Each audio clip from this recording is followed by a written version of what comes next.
তো আজকে হলো বোনের বার্থডের জন্য যাচ্ছি আমরা বঙ্গাইগাঁও সিগনেটে। তো গাড়িতে উঠে বললাম রওনা হওয়ার জন্য। যাওয়ার পথে আমরা কোকড়াঝাড় শালবাগানে কয়টা ফটো উঠলাম। তো যাওয়ার পথে সবাই বলছিল যে ফুচকা খাবে, তো সবাই মিলে ফুচকা খেলাম। বঙ্গাইগাঁও পৌঁছে গেলাম আর ওখানে গিয়ে স্টেকে নিয়ে আসলাম। তো চলে আসলাম এখন আমরা সিগনেটে। তো সিগনেটে আগের থেকে আমরা ডেকোরেশন করে রাখার কথা বলেছিলাম। তো এদিকে আমরা সব ভাই বোনরা মিলে গ্রুপ ফটো উঠলাম। তো এদিকে বার্থডে সেলিব্রেশন শুরু হয়ে গেল। তো এদিকে কেক কাটিং হচ্ছিল আর আমরা এদিকে হ্যাপি বার্থডে উইশ করতেছিলাম। তো এদিকে কেক কেটে সবাইকে এক এক করে খাওয়ালো। তো আমরা সবাই মিলে ক্লাস থেকে কেক কেটে কেটে নিলাম। তো এটা আমরা সবাই ফার্স্ট টাইম ট্রাই করলাম আর সবার ভাগে সমান এসেছিল, এটা ভালো হয়েছিল। তো আমিও খাওয়া শুরু করে দিই, আমরা অল্প চিয়ার্স করে নিলাম।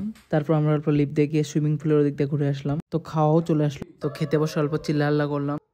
তো এদিকে আমরা সবাই খাওয়া শুরু করে দিলাম, খাওয়া দাওয়া করে বিলটাও পে করে দিলাম। এদিকে বনি বেলুন উড়াচ্ছিল, এদিকে ঘোরাঘুরি করে এখন বাড়ির জন্য রওনা হয়ে যাবো। যাওয়ার পথে গাড়িতে গান চলে পুরো হাল্লা চিল্লা করতেছিলাম, ডান্স করতেছিলাম। তো যাওয়ার পথে ডমিনোস থেকে পিজ্জা নিয়ে নিলাম। তারপর ঘরে এসে আবার বার্থডে সেলিব্রেশন করা হলো। তো আজকের জন্য এতটুকুই।